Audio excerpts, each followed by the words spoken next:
Welcome back to my channel, and today we are going to be learning how to read like a booktuber. I know there is so much bookish content right now around booktuber favorites, but since I'm so brand new to YouTube, I thought I could do a year-long series where I read like a different booktuber every month. And this month it's January. I think it makes perfect sense to do Jan Agaton. I love Jan. I love her aesthetic. I think that her being able to stick to her aesthetic so consistently is so impressive. Like just that gothic vibe. I wish I could do it, but I just can't, and I love it so much. And she's so funny. She is one of the funniest people on this app, in my opinion, and I'm excited to read like her. Our book tastes don't always align, but I will be picking from her favorites at my discretion, so hopefully between the two of us, we'll find a perfect TBR for me. Rules for how this is going to work is if it's on my physical TBR and it's in whoever's 2024 best of, then I have to read it. I have to put it on my TBR. If it's something I want to read, then I put it on my TBR. If we're still not up to 5 books, I think 5 is a nice number for this type of series, then we can go to 2023. And if I still can't find something, then I don't know what. But hopefully I should be able to find something between the two What's videos. up, it's Jan, back at it again with another nerdy bookish video. This is gonna be my top 10 of 2024, but also not really because I have 9 runner-ups. That's good for me. That's definitely good for me. The runner-ups. The one from the library that I don't have a copy of is Open Throat. Henry Hope is the author. It's Women Don't Owe You Pretty. The book in question is Feybound by Sarah L. Arifi. I just bought that, so that's one. Next we have Better by Far by Hazel Hayes. Next we have An Excellent Host by Chelsea G. Summers. We have another shorty patorti called Because You're Mine by Christopher Triana. Natural Beauty by Ling Ling Huang. I rated that 5 stars last year. I'm a Fan by Sheena Patel. This was so close to making it to my top 10. This Woven Kingdom by Tahira Mafi. This is the most recent book that I read on this runner-ups list. Guillotine by Delilah S. Dawson.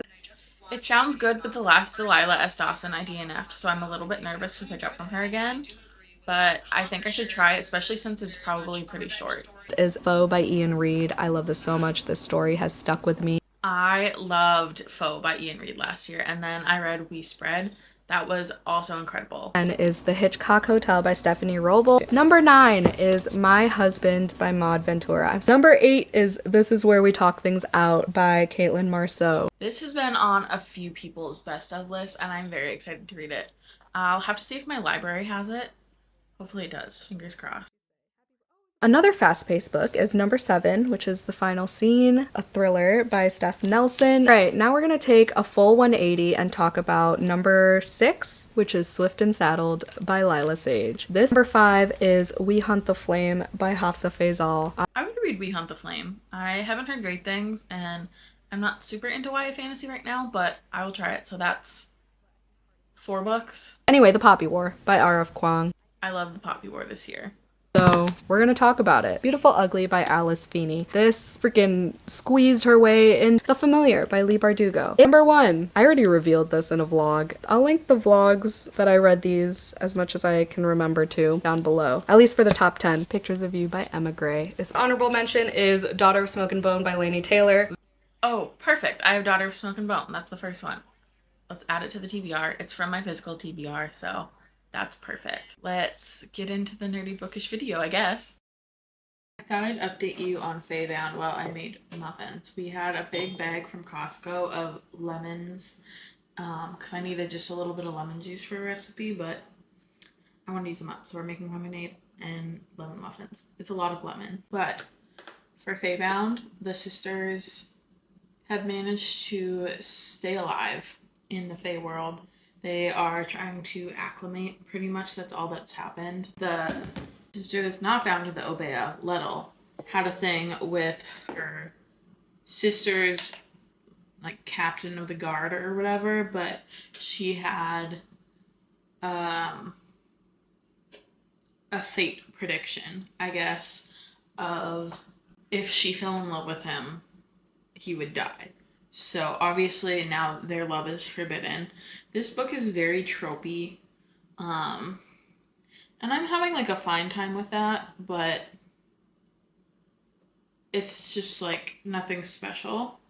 I like it. Again, I'm still at the point where I'm liking it enough to finish it, but probably won't continue with the series. I like the animal aspect of it, the Obeah companion. Magic system's like pretty typical. They have like threads of magic that they can use to manipulate things. And the Fae are stuck in this underground place because the only way that there can be peace and they can all coexist is if all three species coexist, but since there's no humans, they're stuck down there. And they were also dealing with a blight on their crops, but that magically got fixed once Jan bonded with the Obeah, and nobody has made that connection yet. I feel like a lot of the things that are happening are so obvious, but the characters are not like picking up on it, and that's been the thing that's frustrating me a little bit. And maybe the author has just made us a little bit too omniscient, a little giving us too much information, and the character's not enough, but it is actually irritating me. Urian's sentence, instead of dying, was to be a part of the Fae Guard, but in order to initiate her into the Fae Guard, she has to go through this like hazing ritual where she gets tied to a tree for 12 days. The Fae can use their magic to sustain themselves, but because she's an elf, she's probably gonna die, so it's just like killing her without killing her.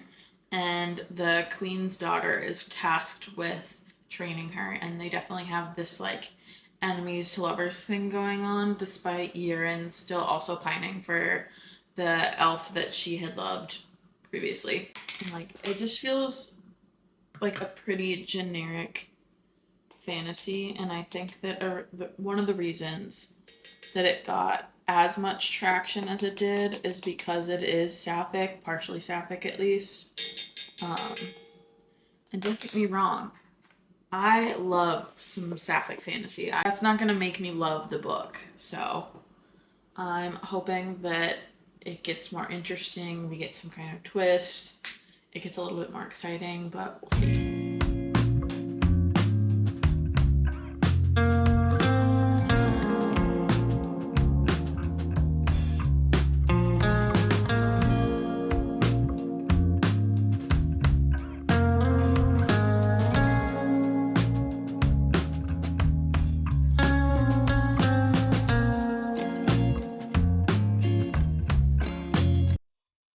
I finished Faebound and I liked it. It got a lot more interesting in the last 25%. There were twists, there were turns. We found out people's secret backstories, secrets got divulged, people died. So it captured my attention a lot more. And I want to see what people say about the second one before I say that I'm going to continue this series, but I think this might be a 4. This is a big win for me. I did not think that I was going to like this like in the beginning of it, so huge win.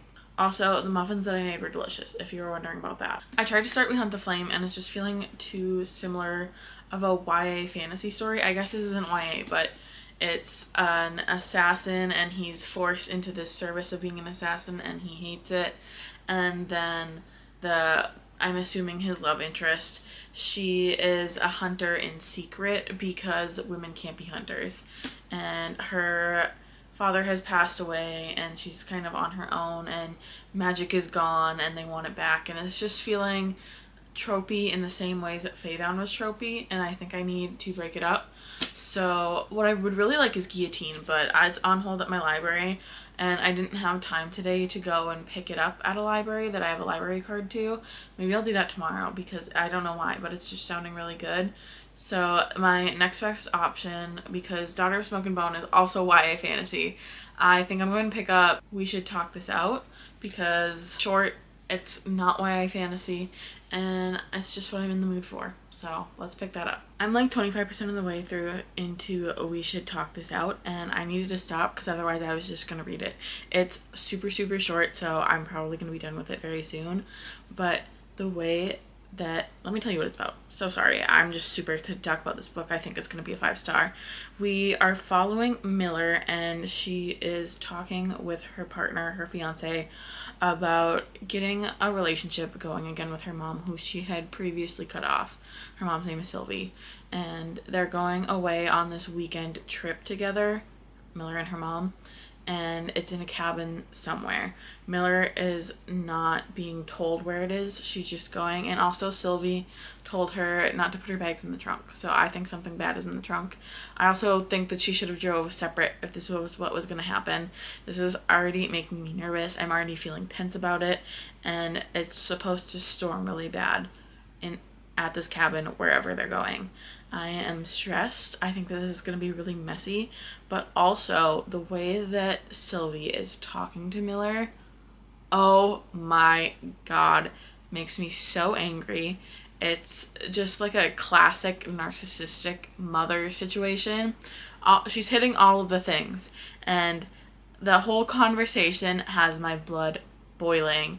And honestly, our character Miller is keeping a relatively cool head. She's not goading her mom too much. Yeah, and I also accidentally sent this from Libby to my phone instead of my Kindle.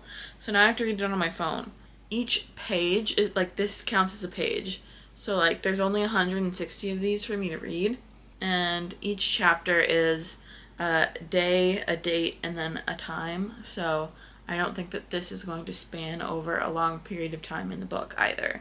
I honestly will probably come back to you with my thoughts unless I have guesses as to what's going to happen or I really need to talk to you in the middle of it. Okay, bye. I'm back already actually because I'm stressed. Sylvie specifically said, "Oh, my bags are in the trunk. You can put yours in the back seat." And then when they got there, Miller asked her if she needed any help with her bags, and Sylvie said that, oh, she didn't have any bags. I'm so stressed. I'm enjoying this though, and also we get these cute little illustrations. I'm kind of glad that I'm reading it on my phone because then I can see them in color. I just needed a quick little update to let you know that I'm stressed. Now I'll be back, maybe, at some point. I'm happy to report that This Is Where We Talk Things Out is a 5-star. When we found out what I thought was the twist, I was like, yeah, obviously. And then there was another twist, and it's so horrifying. I don't want to say anything else because it's super short. I would spoil anything else that happens in the book.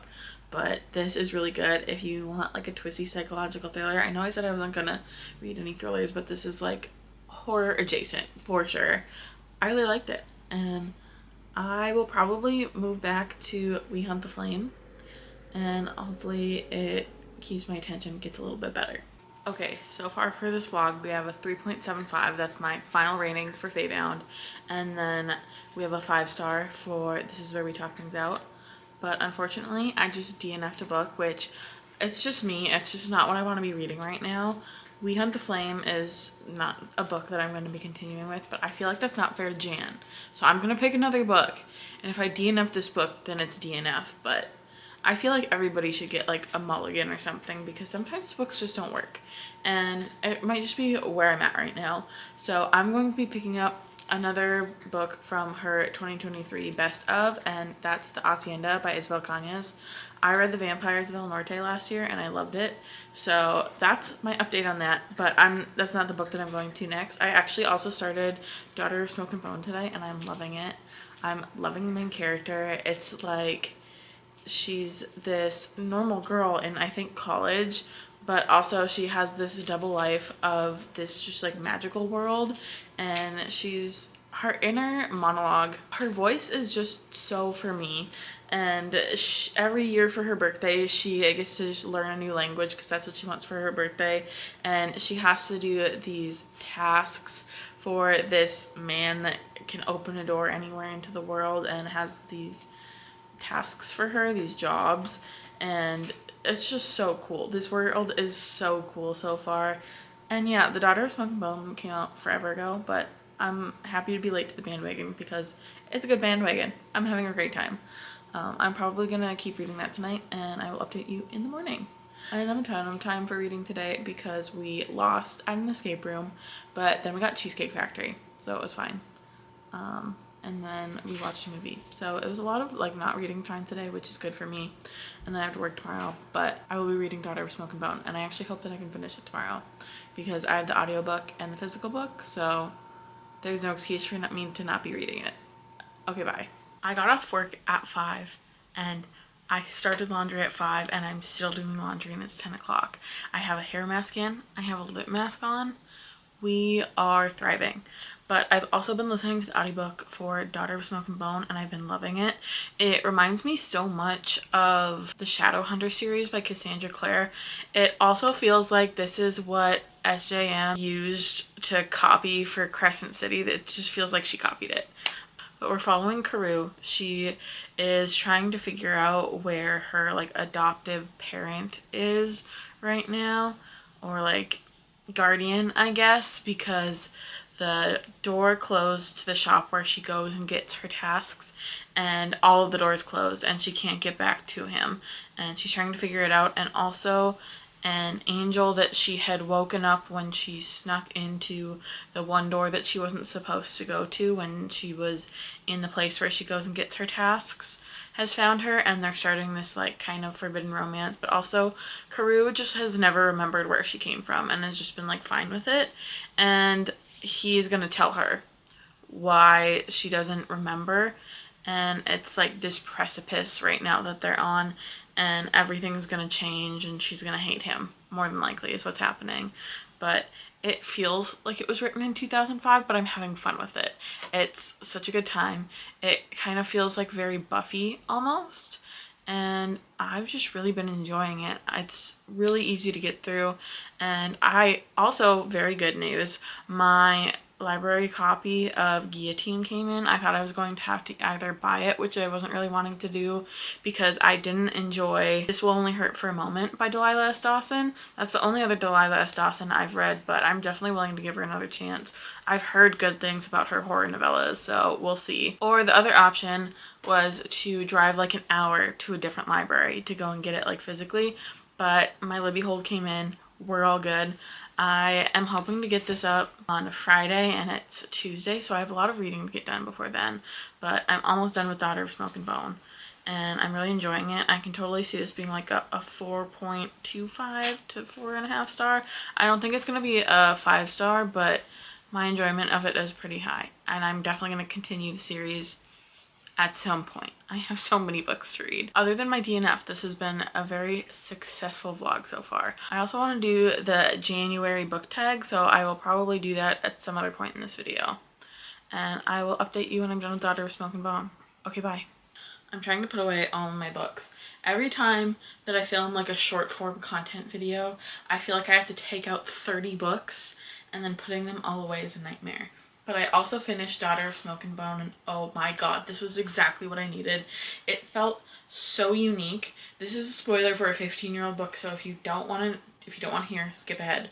But it's that we used to love each other, and one of us had forgotten, and now we're finding each other again. But also, I had like 2 hours left of the audiobook, so I was like, something's gonna happen.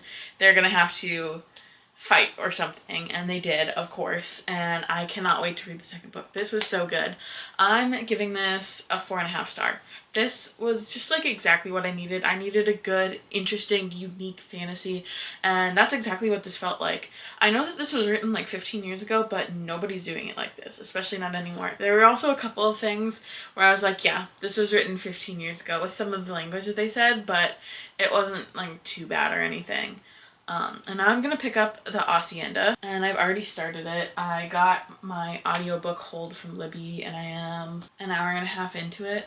I need to finish that and then Guillotine tomorrow. Isabel Kanyas writes in just like such a romantic way. She does Yearning super right, and while her books are technically considered horror, I think that they're more like historical romance with horror elements, but I super dig it. So unless I have a really dramatic update about the Hacienda, I'll probably only listen to a few more hours of the audiobook tonight. I'll just probably update you in the morning. Okay, bye. Let's do the January book tag. So the first question is the first and last read of 2024. The first book I read was The Poppy War, and what a crazy way to start out the year, and it didn't even make it into my top 10, which is kind of crazy. Babel did though. I like Babel better than The Poppy War. Sue me. The last book that I read was Come Closer by Sarah Grant. This was so much fun. It's such a fun possession story, very bleak, and I would definitely pick up more from Sarah Grant if she's written anything else. Second question is my first read of 2025, and that was The Starving Saints by Caitlin Starling. This is a 5-star read for me. It's so good. It's so Gideon and Harrow from the Locked Tomb Coded. It's medieval religious rot horror. It's so good. 3 of my reading goals: 1, read 200 books because I hit like 198 last year and that was really frustrating for my little brain. 2, get my physical TBR way lower. I think I started close to 200 books this year, so I'm hoping to have it under 100 at the very least by the end of 2025. And my third goal is to read 1 nonfiction a month. I think there's a lot of things for me to learn, and I never read nonfiction. I think it would be good for me. 4 is 3 of my most anticipated titles. So 1 is Bury Our Bones in Midnight Soil by V.E. Schwab. Sapphic Vampires by V.E. Schwab is going to be so incredible. I'm very stoked for it. 2 is The Strength of the Few by James Islington. The Will of the Many was my favorite read of last year, and I'm really hoping that this isn't disappointing or that the publishing date gets pushed back more, because I think we're up to September at this point. And lastly, When the Wolf Comes Home by Nat Cassidy. I read 3 Nat Cassidys last year and I loved all of them. I have high hopes for this one as well. So what are some goals that I hit last year and what are some goals that I didn't do as well as last year? I hit my reading goal for Goodreads. It was 100. I surpassed that by quite a bit, so it is higher this year. And then a goal that I didn't hit was getting my TBR lower. I think I'm right around where I started last year, and that's so unnecessary. That means that I bought a lot of books because I also read a lot of books off of my physical TBR. I also just kept buying way too many books. 6 is new releases I have no desire to read. One of them is The Witchcraft for Wayward Girls by Grady Hendrix. I've tried Grady Hendrix a couple times and I just hate the way that he writes women. Atmosphere by Taylor Jenkins Reid just doesn't strike my fancy at all. And then Rebel Witch by Kristen Tigrelli. I did not like the first one, Crimson Moth or whatever you want to call it. It was boring. I'm not reading the second one. Some things that I want to do of more this year. I want to read more physically. I feel like I retain it better, and especially with fantasy reads, I think that I like reading them physically. I just need to sit down and focus. And then the other thing is that I want to annotate more. I love annotating. I love the way that it looks. I love the act of doing it. I just read so much on audio last year that I never took the time to go back and annotate, and I want to do that more this year. 8 is adaptations that I'm excited for. One of them is Mia Goth being in Frankenstein. That's very exciting. And then I don't know when it's going to come out this year, but I think that it's slated for 2025, and that's The Murderbot Diaries. Alexander Skarsgård's going to be in it. I'm very excited. The Murderbot Diaries was one of my favorite series from last year.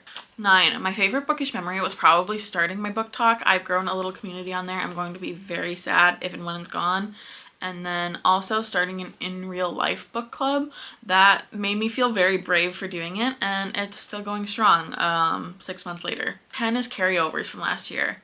I really don't. Anything that I DNF'd in 2024 is staying dead in 2025. And then I have series that I still want to read, but I don't think that really counts. That's my January book tag. I will see you when I have updates for the Hacienda. Hey, how about if we talk about the Hacienda? I'm also going to be making shredded barbecue chicken for cowboy nachos, which is one of my favorite meals that I've made as of late. However, we're talking about the Hacienda. So, Beatrice has married this rich man and has to move into this house, the Hacienda, and they have servants and stuff and are just in general rich. I think that this is historical, although I'm not sure the era, and weird things have been happening. Like, she tried to get some stuff out of one of her trunks and it was filled with blood, stuff like that. And people have been trying to, like, put it under the rug, don't worry about it, but, like, she's being haunted. How are you not going to worry about that? And so she gets the help of a priest, and the priest wants nothing to do with it. They don't do exorcisms anymore. However, this, like, priest that's under the head priest was like, I'll help you. And it turns out he's, like, a witch of sorts and will do these, like, exorcisms or whatever. But they also, on the side, are developing this, I want you so bad, but I can't have you because I'm married type of thing. And the man that she's married to is, in general, just kind of awful, which doesn't make it okay. And that's what's happening right now. I'm rooting for them. And the haunting of the house is getting worse. The woman that is haunting the house is doing more and more dangerous things, like actually going to hurt her. Her husband has not been home. He's been, like, traveling for work, and he returns home, so the priest has to leave. There's no reason for him to be there anymore. Things are not going well for her. It's her first night without the priest there now, and things are not going well. People have died. I'm not liking it as much as I liked Vampires of El Norte, mostly because like the romantic relationship isn't as good in my opinion. I think the horror is the same or better for me actually in the Hacienda. However, I'm a romance girl. I loved the yearning that was happening in Vampires of El Norte, and it's just like not quite as strong in this book. And but I want to give right now, I'm like 75% done with the book. I'm feeling like it's going to be a 4 star, but since I like Vampires of El Norte better, is it actually a 3.75? Or was Vampires of El Norte higher? I'm thinking that Vampires of El Norte was actually like a 4.25 to 4.5. But that's my assumption for the rating of this book.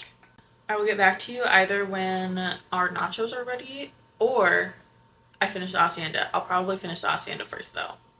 Okay, bye. All my Christmas stuff is coming down this weekend. Do not worry about it. I finished the Hacienda and it was good. I liked it.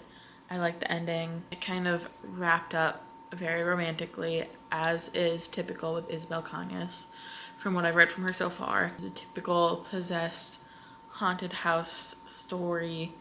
I think that Vampires of El Norte, the horror part was a little bit more interesting, and I liked the romance a little bit better, but this was still good. I'm gonna give it 4 stars. And then I'm going to start on Guillotine. I need to finish that and then edit this video and get it up tomorrow. Guillotine on the front of it is described as glass onion meets saw, and that is so for me. I really hope that I like this. The writing has been better than it was in This Will Only Hurt for a Moment. I'm enjoying it more. And I like the main character better. I'm like 13% into it, and she's a fashion student, almost graduating. She needs to figure out how to get a job. She's not getting any interviews, but the one lead that she has is this super rich man whose mother is in on, I don't know if she's the owner or what, of a fashion magazine. So she's just basically being with him in order to try and get in with his mom, and he is taking her to this like private island beach house Easter bash situation, and I think that I'm really gonna like this. I wish I would have gotten the audiobook somehow. I don't really want to buy it though. I could see this being a 5 star. I don't know if it's giving me 5 star feels yet, but I feel like it has 5 star potential, which is very exciting. I will probably update you halfway anyway, and whenever something interesting happens. I'll see you then. Okay, we've made it to the island. Everything is very odd, very weird, very formal, very uncomfortable for her. But also, she had to sign an NDA. First of all, she had to sign an NDA to be on this island, and has chosen to stay through all of this. She can, in theory, ask to leave at any time. She just can't tell anyone anything, including police. They could murder her. And while she's signing this, she's like, wow, I can't believe they have this NDA. I could die at any time. Guess I'll sign this NDA. Crazy that they can do this though. Like, girl, you're choosing to do this. You're choosing to be here. You could leave. You're trying to get a job. There's got to be better options. There's got to be other ways to get into the fashion industry than this. And it's basically like they see women as like livestock for breeding. She has chosen to be here, and like very weird things have happened. Also, everything's pink. That in and of itself would be so overstimulating. And like every formal dinner, she's given a dress to wear. She can't wear her own thing. Not allowed to talk to the staff. All the staff were pink. She just met horses and they were creepy and scary. I think most horses are probably creepy and scary. And she wanted to be a horse girl. So her name is Des. She's pissing me off, but I am interested to see what's going to happen. So far, the glass onion meets saw. It's just been glass onion. I'm very excited for it to get to saw. I'm like half of the way done. I'll probably update you again because I'm actually having a lot of feelings and thoughts about this pretty short book. So I'll be back. I just finished Guillotine. It was pretty good. It's like very heavy-handed in the commentary. It's trying to get across very feminist, very eat the rich type beat. It is very much like a take on Epstein's Island. It reminded me a lot of Ready or Not, and I really enjoyed it. I'm giving it 4 stars. So this was pretty successful. We got a 3.75, a 5, and 3 4s. Yeah, 3 4s. Jan and I's taste gets an 83 out of 100 for compatibility. That's pretty good. She's in the #1 spot because it's January and I just started this whole series that I'm doing. I'm going to be doing this every month with a different booktuber that I love and I think that our tastes align. This was super fun. And if you want to see me do more booktubers, let me know whose favorites you want to see me read from. And if you made it this far, put a bat emoji in the comments. See you next time.